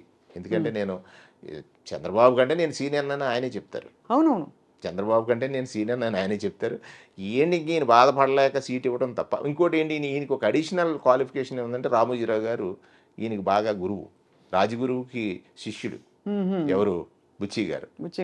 మొన్న కూడా ఆయన చెప్తేనే వచ్చిందని. వెన్నుపోటు ఎపిసోడ్ తర్వాత ఆయన యాక్చువల్లీ కొంతకాలం లేదు, లక్ష్మీభారతి గారు అదే మళ్ళీ తర్వాత చంద్రబాబు గారిని డైరెక్ట్ గా క్రిటిసైజ్ చేశారు ఆ సందర్భాల్లో. అవును, కానీ ఏంటంటే చంద్రబాబు గారికి అది ఏమి వినిపించదు, ఆయనకు ఓన్లీ కనిపించేదే తప్ప ఇవేమి వినిపించదు, జ్ఞాపకం ఉండదు కూడా, మర్చిపోతూ ఉంటాడు. ఆయన పదే అంటూ ఉంటాడు, ఇది గుర్తుపెట్టుకోండి ఆయన మర్చిపోతూ ఉంటాడు.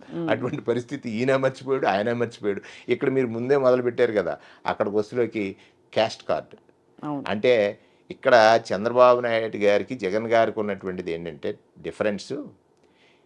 కులం అంటే నా కులం అని చంద్రబాబు అనుకుంటారు, కులం అంటే నా ఎస్సీలు, నా ఎస్టీలు, నా బీసీలు, నా మైనారిటీలు అని జగన్ గారు అనుకుంటారు. అనుకోవడమే కాదు, అమలు చేసి చూపించాడు. చూడండి, ఇప్పుడు ఈ ఏదైతే క్యాండిడేట్స్ని అనౌన్స్ చేసినటువంటి సందర్భాలు ఏ కులాలకి ఎట్లా ప్రాతినిధ్యం అని చూసినప్పుడు 48 మంది బీసీలకు ఇచ్చాడు, 32 మందికి ఇవ్వడానికి చాలా కష్టపడ్డటువంటి చంద్రబాబు నాయుడు బీసీల గురించి మాట్లాడే అర్హుడు అవుతాడమ్మా. నిజమే ఇప్పుడు కదా. మీకు చెప్పాను కదా ముందే, ఇవన్నీ కొట్టొచ్చినట్టు కనిపించేవి, పార్టీలకు అతీతంగా ఇది తెలుపు ఇది నలుపు అని ఎలా చెప్తాము అంతే. అట్లా కనపడుతుంది. సో ఇక్కడ వస్తులోకి ఏంటంటే వాళ్ళకి ఆ రాజకీయం వ్యాపారం వాళ్ళకి, రాజకీయం వ్యాపారం వాళ్ళకి, ఎవరికి తెలుగుదేశం నాయకులకి, లేకపోతే ఈనాడుకి, ఆంధ్రజ్యోతికి, లేకపోతే TV5కి, ఇప్పుడు పవన్ కళ్యాణ్ గారు కూడా అందులోనే ఉన్నారు కదా, చెప్పాను ఏదో ఆశ కాసుల కోసం అన్నట్లుగా.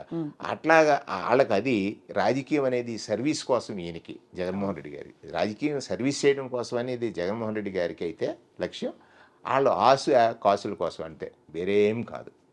అందులో దాంట్లో సార్ 2-3 సున్నితమైన అంశాలు ప్రస్తావించచ్చా మీతో ఓపెన్ గా? తప్పకమ్మా. ఇక్కడ మీకు మన పిల్లి సుభాష్ చంద్రబోస్ గారికి మధ్యలో చిన్న వైరుధ్యం వచ్చిందన్నారు, అది సమస్య పోయినట్టేనా? వెంటనే జగన్ గారి ఆదేశంతో నేను ఇక్కడికి వచ్చేసిన తర్వాత ఇంకా ఆ సమస్య ఉంటుందమ్మా. ఇప్పుడు సుభాష్ చంద్రబోస్ గారు డైరెక్ట్గా జగన్ గారి దగ్గర తీసుకెళ్ళి అడిగేసి ఉంటే అక్కడే సమస్య పోయేది. దాన్ని ఏదో ఇలా వేరే వేరే రకరకాలుగా ట్రోల్ చేయడం ఆయన పెద్దరికానికి సరిపడినది కాదు. లాస్ట్ డే నేను వస్తూ చెప్పేశాను, వారు ముందే నన్ను అడిగుంటే నేను కాళ్ళు గడిగి ఆ నీళ్ళని ఎత్తుని జల్లుకుని వారికి ఇచ్చి వచ్చి ఉండేవాడిని. జగన్ గారిని ఇబ్బంది పెట్టడానికి మనం ఎందుకు?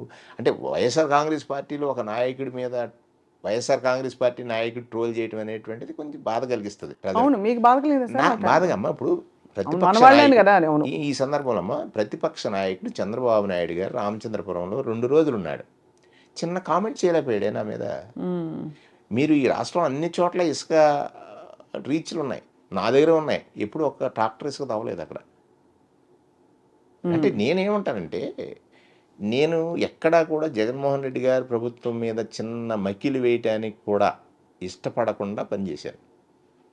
సో ఇక్కడ మా నాయకుడు కాబట్టి వారు ఏదో చేశారు, అవన్నీ ప్రజలు చూస్తున్నారు దాని గురించి. అది ఆ గ్యాప్ నాకు ఎవరితోటి గ్యాప్ లేదు, గ్యాప్ ఉండాల్సిన పని లేదు అసలు. ఎందుకంటే మనం సర్వీస్ కోసం, ఇప్పుడు నన్ను రాజోల్లో ప్రజలు నెగ్గించారు, మలికిపురంలో ప్రజలు నెగ్గించారు, కాకినాడ ప్రజలు ఏదో చిన్న గ్యాప్లో ఇచ్చేసారు, తర్వాత రామచంద్రపురం ప్రజలు నెగ్గించారు, ఇప్పుడు ఇక్కడికి వచ్చాను. ఎక్కడికి వెళ్ళినా నా లక్ష్యం ఏమిటి? సర్వీస్. నా నాయకుడి యొక్క లక్ష్యం అది అయినప్పుడు ఆయన ఎక్కడ వినియోగిస్తే అక్కడికి వెళ్ళటం అనేది అది ఒక హ్యాపీనెస్ ఇచ్చినటువంటిది నాకు. అంతే కదా. అదొకటి. రెండోది, ఇవన్నీ నిర్ణయాలు చాలా ఆలోచితంగా, చాలా ఈక్వేషన్స్ ఆలోచించి తీసుకున్నారు జగన్మోహన్ రెడ్డి గారు. అంటే ఎవరిని ఎక్కడ, అందుకనే చాలా మందిని ఇట్టించి అటు బదలాయించడం, కొంతమందిని ఎమ్మెల్యే నుంచి ఎంపీకి, ఇక్కడ మన భరత్ గారిని ఎంపీ నుంచి ఎమ్మెల్యేకి పంపించారు, మళ్ళీ అక్కడ డాక్టర్ గారిని తీసుకొచ్చారు ఎంపీ స్థానంలో, అటువైపు పురంధేశ్వర్ గారు రాజమండ్రి ఎంపీగా పోటీ చేస్తారు. ఏంటి సార్ మీ కామెంట్ ఏంటి? వారికి ఏ మేరకు? అంటే మా జగన్మోహన్ రెడ్డి గారి ప్రయోగం పూర్తిగా సఫలం అవుద్ది. నెంబర్ 1, ఎంతో కాలంగా బీసీలకు రాజ్యాధికారం లేదని ఉద్యమాలు, లేకపోతే హర్తాళ్ళు, లేకపోతే వినతి పత్రాలతో సరిపెట్టుకున్నారు. ఇప్పుడు రామ్ మనోహర్ లోహియా అనేటువంటి ఒక పెద్ద ఆయన గురించి మేము బీసీ ఉద్యమాల్లో మాట్లాడుకుంటుంటాం. మొన్న చూసాం కదా, మన భారతరత్న వచ్చిన కర్పూరి ఠాకూర్ గారిని ఆయన ముఖ్యమంత్రి చేశారు. సో ఆ తర్వాత అనేక మంది, కొంతమందికే కొన్ని అవకాశాలు వస్తాయి. అందులో బీసీలకు రాజ్యం జగనన్నకు సాధ్యమని ఒక కాన్సెప్ట్ నేను రాసుకున్నాను. బీసీలకు రాజ్యం జగనన్నకు సాధ్యం. అద్భుతం. అది మాటల్లో కాదు, చేతల్లో. ఇప్పుడు చెప్పాను కదా తమకి, అంబేద్కర్ గారు రాజ్యాంగం రచించినప్పుడు మా జిల్లాలో 3 స్థానాలు ఎస్సీలకు, ఒక పార్లమెంటు దక్కేది. అంతే జనాభా ఉన్న ఈ కులానికి ఎందుకు దక్కట్లేదని బాధ ఉండేది నాకు. అవును కదా. ఆ బాధని ఇవాళ జగన్మోహన్ రెడ్డి గారు తీర్చారు కదా. అంటే అది చాలా నిగూఢంగా వారు చదివారని. వరుస పెట్టి ఎంతమంది సార్ మంత్రులు? బీసీల్లో 10 మంది. 10 మంది మంత్రులు. అదే అది చెప్పాను. చాలా పెద్ద విషయం అది. అంటే అంత ఇంతకుముందు ఎప్పుడు జరగలేదురా. ఇంతకుముందు 7 అంతవరకు. ఇంకోటి బీసీలకు మంత్రులు ఇవ్వడమే కాకుండా కీలకమైన శాఖలు. అవును, ఏదో అంటే బీసీల అవసరాలు తెలిసినటువంటి, బీసీలకు అవసరం అనుకున్నటువంటి సంక్షేమం అందించేటువంటి శాఖలే ఇవి. చైల్డ్ వెల్ఫేర్ కానీ, ఎడ్యుకేషన్ కానీ, లేకపోతే మన సివిల్ సప్లైస్ కానీ, అది డైరీ ఇది కానీ, ఫిషరీస్ కానీ, తర్వాత రెవెన్యూ కానీ, హౌసింగ్ కానీ, తర్వాత వచ్చి అదని చెప్పాలంటే పెద్ద స్టోరీ అయిపోతుంది. ఇట్లాగా 10 శాఖలు కూడా, కార్మిక శాఖ కానీ, తర్వాత పంచాయతీరాజ్ శాఖ కానీ, అయితే డిప్యూటీ సీఎం పంచాయతీరాజ్ ఒక్కొక్క అవతారం లాగా చెప్పాను. ఆ రోజు చెప్పాను, మళ్ళీ అది పదే చెప్పి ఇది లేదని. అంటే చాలా అది కరెక్ట్గా అర్థమయ్యేలా చెప్పారు అందరికీ. ఆచరణలో చూపించారు జగన్మోహన్ రెడ్డి గారు. ఖచ్చితంగా అంటే ఆయన సోషల్ ఇంజనీరింగ్ అనే పదానికి అదే చెప్పాను కదా, పవన్ కళ్యాణ్ గారు నేను సోషల్ ఇంజనీరింగ్ చేస్తానని పదే పదే చెప్పేవారు. ఈయన ఎప్పుడు చెప్పలేదే, ఉమ్. ఈయన ఏం చెప్పలేదే సోషల్ ఇంజనీరింగ్ చేస్తారని. నా ఎస్సీలనా ఎస్టీలనా బీసీలనా మైనారిటీలు అన్నారు. నా అనుకున్న వాళ్ళని నా కిందే చూశారు ఆయన.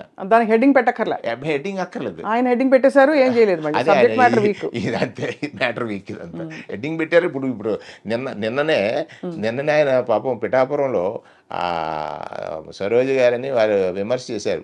పత్తిపాడులో మొదలుపెట్టాడు, కత్తిపూడిలో మొదలుపెట్టాడు. నా సిట్టు బల్జీలు కలుపుతాను, ఈ జిల్లాలో వాళ్ళు కొట్టుకుంటున్నారు కలుపుతాను అన్నాడు. ఒక సిట్టు బల్జీ ఎందుకు కనపడలేదు ఇతను కానీ. నిన్న పితాను బాలకృష్ణ వెళ్ళిపోయి జగన్ గారి దగ్గర జాయిన్ అయ్యాడు కదా.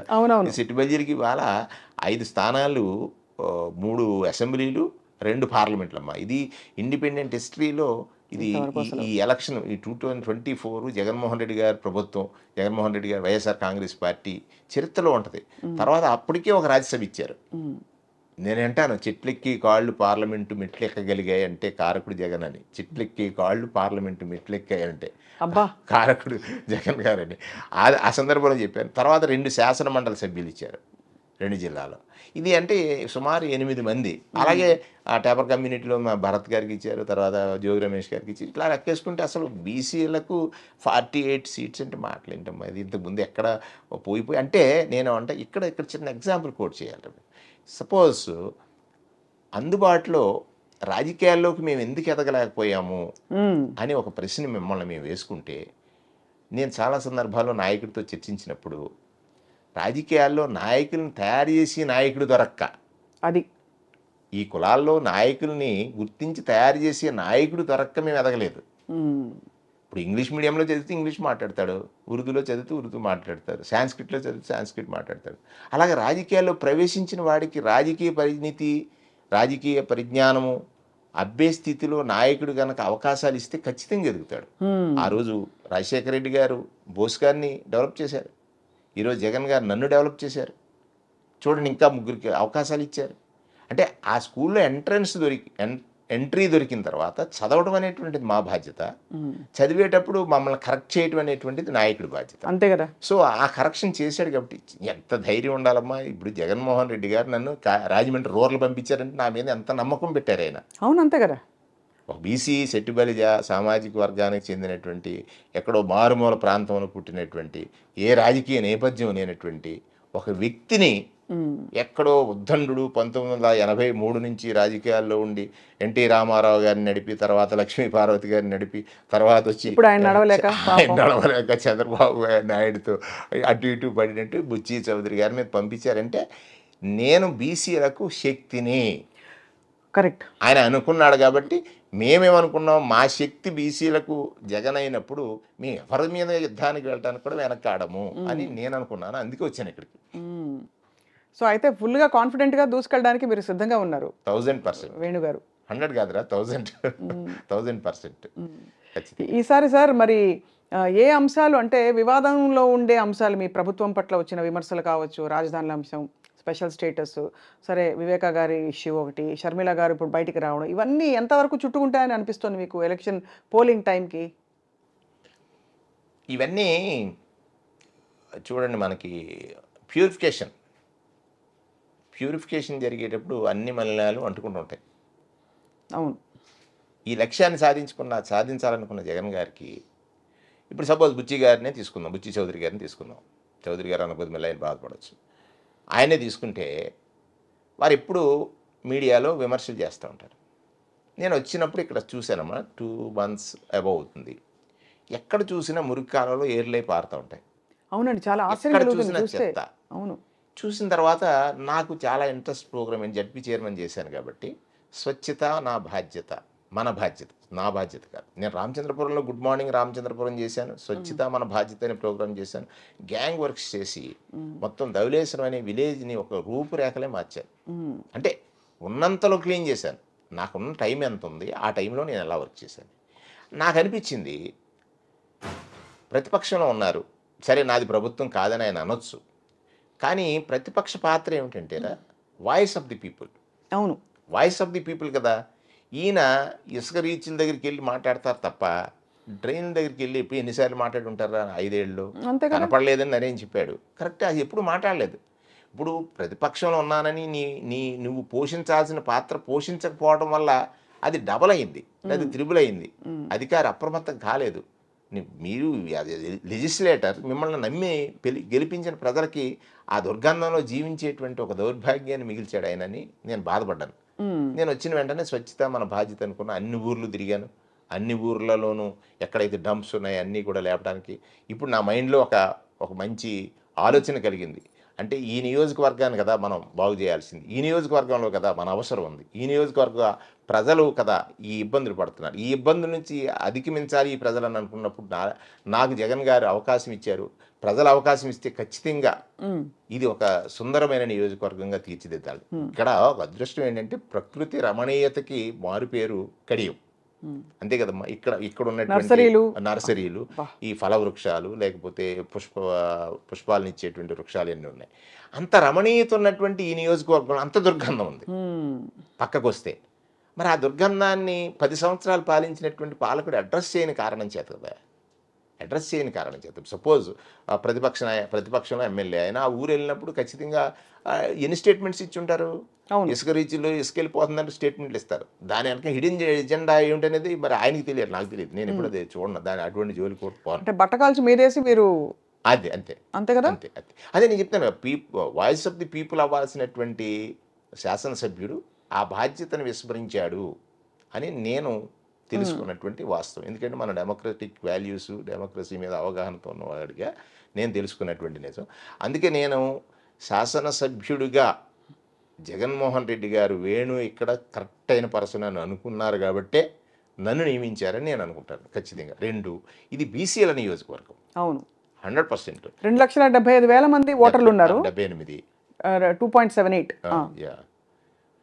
అందులో 1.68 బీసీస్ ఉన్నారు. అబ్బా, 1.7 దాకా ఇంచుమించుగా 1 లాఖే అటు ఇటుగా ఓసీస్ ఉంటారు మిగతా అందరూ కూడా. సో ఇది ఎప్పుడు కూడా ట్రెడిషనల్గా ఇక్కడ ఇక్కడ జరిగింది ఏమిటంటే ఎన్టీ రామారావు గారి టైంలో అప్పటికి కాంగ్రెస్ ఏమో ఎస్సీలని ఓన్ చేసుకుంది. బీసీలు కొంత అన్రెస్ట్లో ఉన్నప్పుడు ఎన్టీ రామారావు గారు వచ్చి ఓన్ చేసుకున్నారు. ఎన్టీ రామారావు గారు ఓన్ చేసుకున్న తర్వాత ఆ బీసీలు ఎప్పటి వరకు ఎన్టీ రామారావు గారితో ఉండిపోయారంటే రాజశేఖర రెడ్డి గారు వచ్చి ఫీజు రియంబర్స్మెంట్ పెట్టి వరకు కూడా ఉండిపోయారు. 2009లో బీసీలే గెలిపించారు ఈ జిల్లాలో. మీరు చూడండి, 2009లో మనం 11 సీట్లు విన్ అయ్యాం.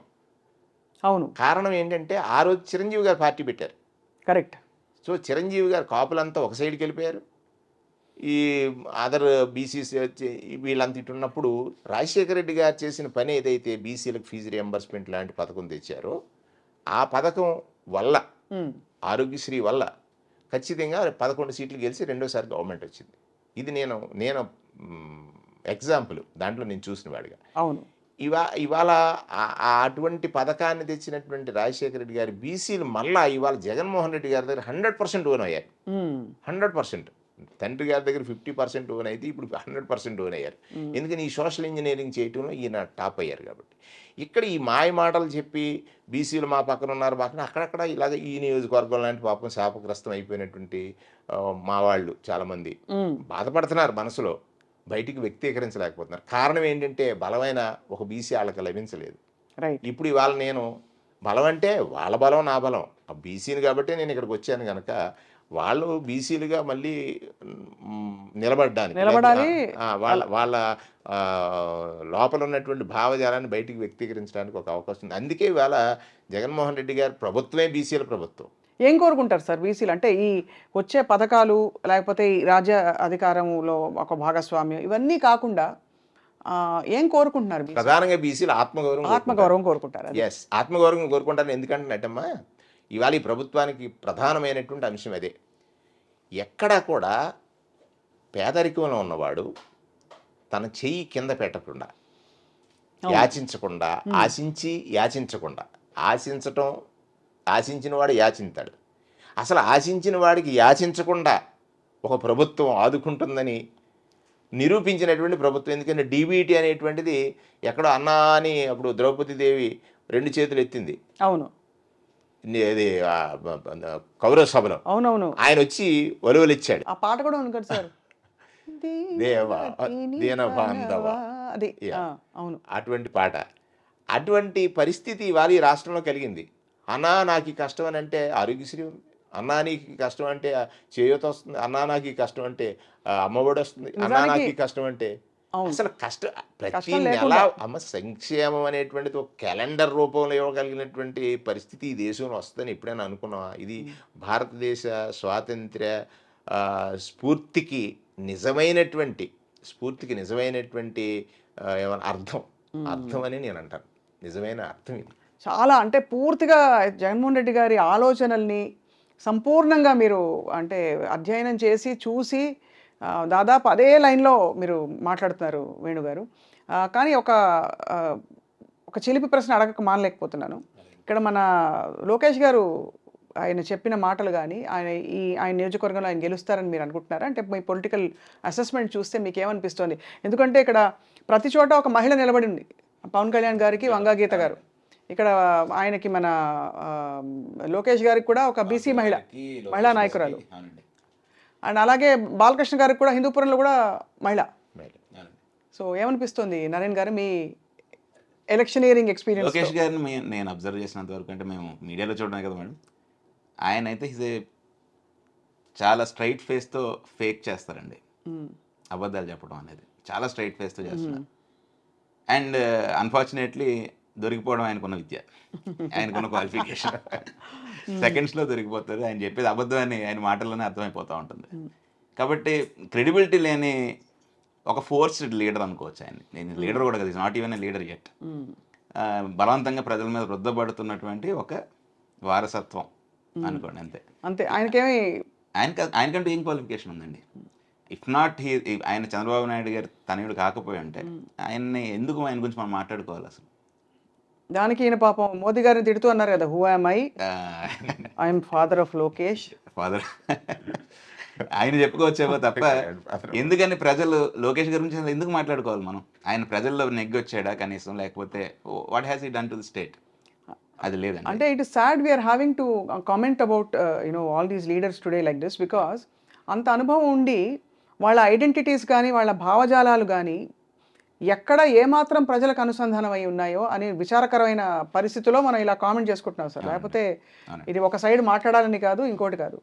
కానీ బట్ ఓవరాల్గా అంటే it is a very interesting election ఈసారి. అందరూ ముప్పేట దాడి చేస్తే సింగిల్గా సింహం రావడం అనే ఒక కాన్సెప్ట్తో మరి 175 మీరు దూసుకెళ్ళిపోతున్నారు సార్. సో 175కి సమానంగా పనిచేశారు జగన్మోహన్ రెడ్డి గారికి. ఆ మాట అనడానికి ఎలిజిబిలిటీ ఉందండి. ఇక్కడ ఆ సొంత నియోజకవర్గం కాబట్టి ఎక్కువ చేసుకోవాలి, మంత్రి నియోజకవర్గం కాబట్టి ఎక్కువ నిధులు ఇవ్వాలని ఆయన ఏమి పార్షియాలిటీ చూపించలేదు ఎక్కడ కూడా. 175 నియోజకవర్గాలని అంతా సమానంగా ట్రీట్ చేశారు, అందరినీ ఈక్వల్గా. ఎలిజిబిలిటీ క్రైటీరియా తప్ప అక్కడ ఫేవరెటిజం చూపించలేదు ఆయన. అందుకనే ఇంత కాన్ఫిడెంట్గా మేము మాట్లాడుతాం. అంటే ప్రజలు ఆదరిస్తారనేది మా నమ్మకం అండి. ఎందుకంటే అంత నిస్వార్థంగా పనిచేసాం కాబట్టి, అంతే మంచి మనసుతో వాళ్ళు మమ్మల్ని ఆశీర్వదిస్తారని నమ్మకంతో. అండ్ ఆయన దానికి పరాకాష్ఠ ఏంటంటే, నేను చేసిన పనులు నచ్చితేనే ఓటు వేయండి అన్నారు. ఆయన ఎంత కాన్ఫిడెంట్గా మాట్లాడారు. And whatever it is, చాలా గ్రేషియస్గా with a lot of grace and dignity ఆ మాట చెప్పారు నేషనల్ ఛానల్కి ఇచ్చిన ఇంటర్వ్యూలో జగన్మోహన్ రెడ్డి గారు. అండ్ సో అయితే వేణుగారు, మరొక విషయం అడగచ్చా మిమ్మల్ని? ఆ మధ్య సుబ్బారెడ్డి గారికి మీరు పాదాభివందనం చేస్తే ఎందుకు సార్ అంత వివాదం అయింది? అది వివాదం అయింది కదా? వివాదం చేసింది ఎవరమ్మా? ఇప్పుడు మళ్ళీ ఎందుకు ఆ పేర్లు ప్రస్తావన? ఓహో, వాళ్ళే కదా. వాళ్ళే. వివాదం ఎందుకు వద్దు? అక్కడ పాదాభివందనం చేయలేదమ్మా నేను.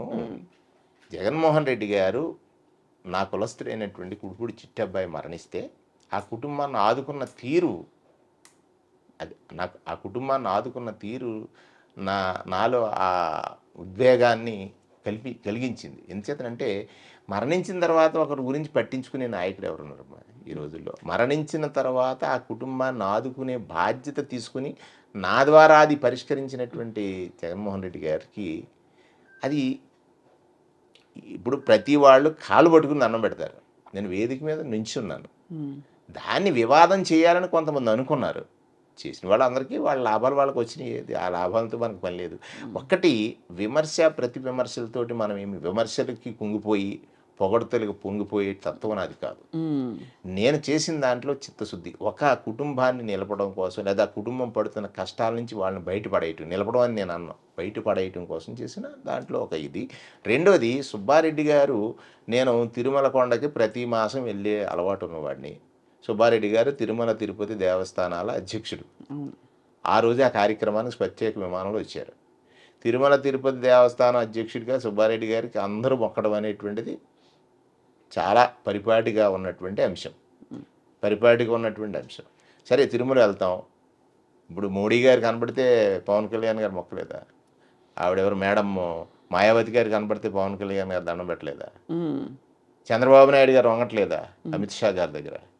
ఇది ఏంటంటే ఒక గౌరవం, ఒక అంతే కదా. ఇప్పుడు మన సాంప్రదాయాల్లో అది ఒక భాగం. దాన్ని ఏదో రాజకీయాల్లో ఒక కులాన్ని తాకట్టు పెట్టడం లేకపోతే మతాన్ని తాకట్టు పెట్టడం అనేది చాలా దురదృష్టకరమైన విషయం. నేను చెప్పాను కదా, తిరుమల భక్తుడిగా తిరుమల తిరుపతి దేవస్థానం అధ్యక్షుడు ఆయన ఎవరు, సుబ్బారెడ్డి గారు. నేను తిరుమల క్షేత్రానికి ఇవాళ నుంచి వెళ్ళటం లేదు, జడ్పీ చైర్మన్ అన్నప్పటి నుంచి కూడా వెళ్తున్నాను. 100 మార్లు కొండ నడిచి ఎక్కాను. 100 మార్లు కొండ నడిచి ఎక్కాను. ఏమిటి సార్ మీ అనుభూతి? ప్రతి మాసంలో గుండు చేయించుకుంటాను. జుట్టుతో నన్ను ఎవరు చూడరు. నేను నిత్యం విష్ణు సహస్రనామ పారాయణం చేస్తాను. అది నాకున్నటువంటి బలం, లేకపోతే భాగ్యం, లేకపోతే భావం, అన్నీ అదే అనుకునేటువంటి తత్వం. ఇట్లాగా విష్ణు సహస్రనామ పారాయణము లేకపోతే తిరుమల కొండ, ఏదో ఒక దైవాన్ని మనం నమ్మి నడిచినప్పుడు దైవం మనకు రకరకాలైనటువంటి అనుభూతులు మిగులుస్తాడు.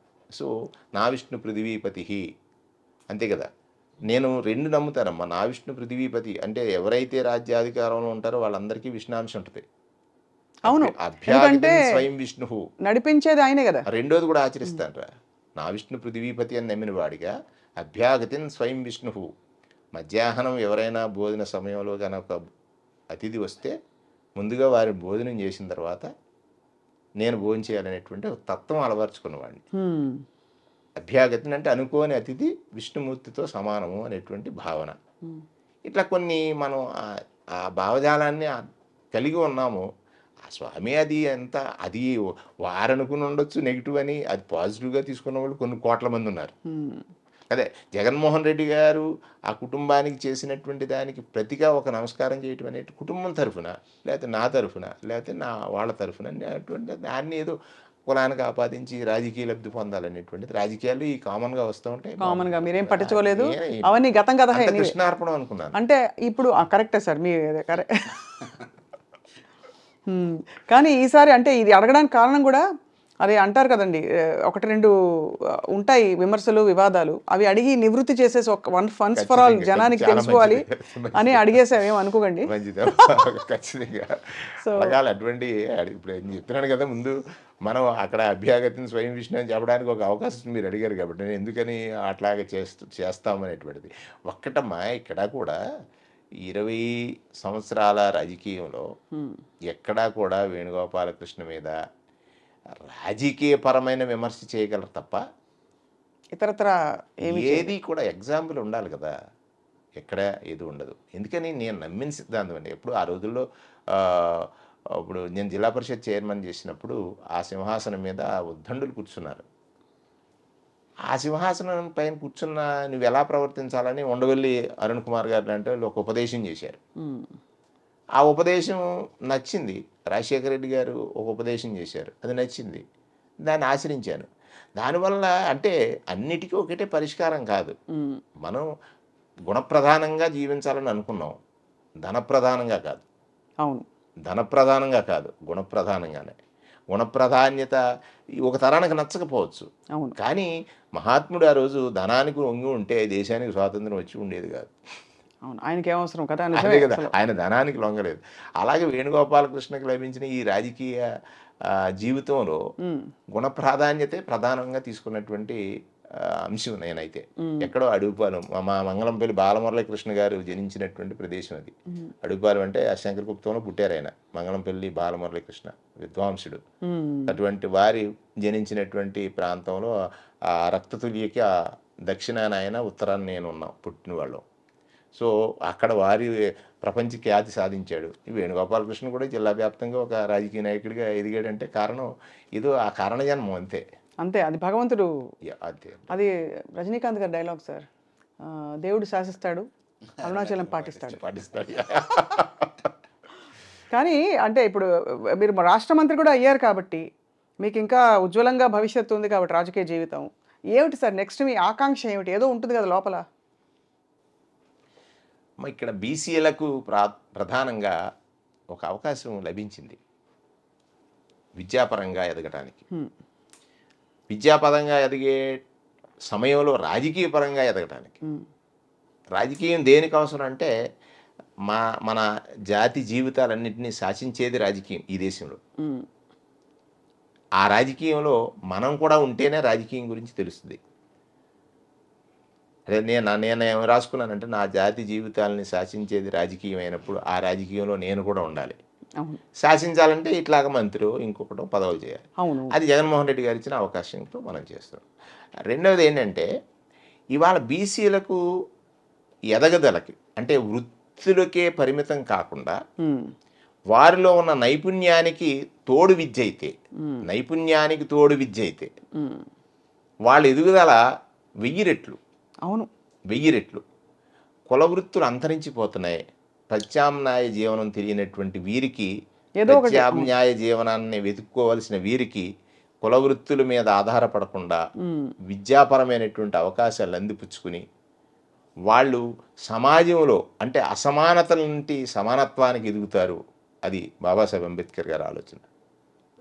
అసమానతల నుంచి సమానత్వానికి ఎదగాలంటే విద్య. విద్యావంతులకి కులాలు లేవు కదమ్మా. అవునవును, విద్యావంతులకి ఎల్లలు లేవు, పరిధులు లేవు. అంత ఎదగాలి ఈ బీసీలు అనేటువంటి తపన. ఆ బీసీలకి ఇవాళ అందుతున్నటువంటి ఈ గొప్ప ప్రజాస్వామ్యంలో ఈ రాష్ట్రంలో ఈ ముఖ్యమంత్రి గారు జగన్మోహన్ రెడ్డి గారు చేస్తున్న, తండ్రి గారు చేశారు. చెప్పాను కదా, మళ్ళీ ఆశయంతో రాజకీయాల్లోకి వచ్చిన వాళ్ళకు ఉన్నటువంటి ఆలోచనలు మన జీవితాలు మార్పు కోసం వస్తున్నాయి. అందులో ఆ బీసీ సంక్షేమ శాఖ మంత్రిగా కానీ, ఈ ప్రభుత్వ వాణిని వినిపించేటువంటి ఐఎన్పిఆర్ శాఖ మంత్రిగా కానీ, సినిమాటోగ్రఫీ మీద నాకు పెద్ద ఇది లేదు కానీ 2 శాఖలు కూడా అంటే ప్రభుత్వం చేస్తున్నటువంటి ప్రజాక్షేమానికి వాణినైన నేను ఉండటం అనేటువంటిది ఒక అదృష్టం. ఆ అదృష్టం ఇచ్చినటువంటిది ఈ ప్రభుత్వంలో జరిగినటువంటిది. రేపు ఏది ఇచ్చినా కూడా ఒకటి నాకు ఇంట్రెస్ట్, స్వచ్ఛత నా బాధ్యత. అంటే ప్రజాసేవకు అది ఒక మార్గం అంతే కదా. మహాత్ముడు ఏం చేశారు? ప్రజాస్వామ్యంలో మనం చూసాం. ఇప్పుడు స్వచ్ఛ భారత్ అన్నాడు ప్రధానమంత్రి గారు. అంతకుముందు నిర్మల్ గ్రామీణ పురస్కార్ అనేవాళ్ళు రాష్ట్రం మన దేశంలో. నిర్మల్ గ్రామీణ పురస్కార్ అవార్డ్స్ వచ్చాయి. నేను ఆ రోజుల్లో మొత్తం రాష్ట్రానికి ఆదర్శంగా నిలిచాను నిర్మల్ గ్రామీణ పురస్కార్ అవార్డ్స్లో. తర్వాత ఇవాళ స్వచ్ఛత మన బాధ్యత అంటే మనం ఎంత ఎదిగినా మన దినచర్య మాత్రం కొన్ని ఖచ్చితంగా పాటించాల్సినటువంటి అంశాల్లో ఇది ఒక ప్రధానమైనటువంటి అంశం. అది 2, ఎవరైతే విద్యకు దూరం అయ్యి జీవితాలు నాశనం చేసుకుంటున్నారు, లేకపోతే జీవితాలు ఫ్యూచర్ మీద ఒకసారి వాళ్ళకి ఆ భయం కనుక కలిగితే మళ్ళీ విద్య పట్ల మళ్ళీ వాళ్ళు ఎదుగుతారు. అటువంటి సమాజం చూడాలనేటువంటిది నా తపన. ఆ తపనతోటే మీరు రాజకీయాలు కొనసాగిస్తున్నారు సార్. కలిసి వచ్చే కాలం వస్తే నడిచొచ్చే కొడుకులు 2 వచ్చారు. సో మీరు నరేన్ గారు మీరు రాజకీయ బరిలోకి దిగిపోయినట్టేనా? దాదాపుగా మీరు సాఫ్ట్వేర్ ఇంజనీర్. నేను యాక్చువల్లీ ఇంజనీరింగ్ గ్రాడ్యుయేట్ అండి. నేను ఎన్ఐటి కురుక్షేత్రలో బీటెక్ చేశాను. అதாவது ఢిల్లీలో జాబ్ చేశాను కొంతకాలం. పబ్లిక్ సర్వీస్ అనేది చిన్నప్పటి నుంచి మాకు ఇష్టం అండి. ఫాదర్ని చూస్తూ పెరిగాం కదండి. మాకు ఈయన లోకల్ బాడీస్లో అప్పుడు జెడ్పీటీసీగా ఉండేవారు. సో లోకల్గా ఇష్యూస్ ఎలా సాల్వ్ అవుతాయి, పాలిటిక్స్ ఎంత ఇంపార్టెంట్ అనేది మాకు చాలా ఎర్లీగానే గ్రహించాను నేనైతే. సివిల్ సర్వెంట్ అవ్వాలని కోరిక ఉండేది. మేము దానికోసం కూడా సిన్సియర్ ఎఫర్ట్ ఇచ్చాము. బట్ ఫార్చునేట్లీ అన్ఫార్చునేట్లీ ఈరోజు ఈ జర్నీలో కూడా నాకు పాల్పంచుకునే అవకాశం వచ్చింది. అంటే పాలిటిక్స్ టర్న్ అవడానికి కారణం అయితే జగన్మోహన్ రెడ్డి గారు 100%. బై ఎలక్షన్లో ఆయన ఒక మాట అంటారు, ఎదుటివాడు ఎంత గట్టిగా కొడితే మనం ఎంత బలంగా తీసుకుంటున్నాం అనేదే రేపు విజయానికి సంకేతం. వాళ్ళ టైం వచ్చింది, వాళ్ళు కొట్టారు, రేపు మా టైం వస్తే మేము కొడతాం అని చెప్పాడు ఆయన. ఆ ఒక్క మాటకి టర్న్ అయ్యి వచ్చాం మేము. నేను ఢిల్లీ వదిలేసి వచ్చేసాం ఆయనకి. So that was a huge inspiration అండి మాకైతే. అండ్ యంగ్ చీఫ్ మినిస్టర్, ఏదో సాధించాలి ఛేదించాలనే ఒక కసి ఉన్న లీడర్ చూసిన తర్వాత ఖచ్చితంగా ఆయనతో పాటు కలిసి జర్నీ చేయాలనేది అయితే మా ఆలోచన అండి. లోకల్గా కూడా టర్నింగ్ టైమ్స్ అండి. ఇప్పుడు ఏంటంటే ఇప్పుడు 20 సంవత్సరాల క్రితం ఛాలెంజెస్ వేరు, ఇప్పుడు వేరు. 15 ఇయర్స్ డౌన్ ద లైన్ మళ్ళీ ఇవి ఉండవు. సో ప్రిపరేషన్ అవసరం మనకి. నెక్స్ట్ ఏం చేయాలనే దానికి నాలెడ్జ్ కావాలి. చేంజింగ్ టైమ్స్ గ్రాస్ప్ చేయాలంటే మనకి అప్ టు డేట్ ఉండాలి కదండి ప్రతిదీని. సో ఈ వింగ్లో నేను డాడీకి నేను ఇవ్వగలిగే సలహాలు, నేను చేయగలిగే సలహాలు ఏమైనా ఉంటే అప్ టు డేట్ ఇస్తూ ఉంటాను. వాట్ ఎవర్ రోల్ మాకు జగన్మోహన్ రెడ్డి గారు రేపొద్దున మా ఈ బాధ్యత చేయమంటే అది చేయడానికి హ్యాపీగా చేసి పెడతా ఉండేది మా ఆలోచన అయితే అది. సార్ వేణుగోపాల్ గారు, చాలా ఆనందంగా ఉంది మీతో ఇవాళ ఇలా ఓపెన్గా మాట్లాడుకోగలగడం. మీరు కూడా చాలా కవితాత్మకంగా అట్ ద సేమ్ టైం వాస్తవికంగా కూడా చెప్పారు చాలా విషయాలు. జనం చాలా హర్షిస్తారు ఇవాళ మీరు చెప్పిన విషయాలు తెలుసుకుని. కాబట్టి మీకు మీ అమూల్యమైన సమయం కేటాయించినందుకు ధన్యవాదాలు సార్. ఎండలు మండిపోతున్నాయి, బయటకు వెళ్ళినప్పుడు కొబ్బరి బొండాలు తాగండి సార్. మాకు ఈ లగ్జరీ హైదరాబాద్లో ఉండదు, ఎప్పుడో అప్పుడప్పుడు దొరుకుతాయి కానీ మరీ దొరకమని కాదు. బట్ ఇక్కడ దొరికే కొబ్బరి బొండాలు అసలు అది సార్. ధన్యవాదాలు సార్, నమస్కారం. We wish you all the very best. అవును, థ్యాంక్ యూ సార్.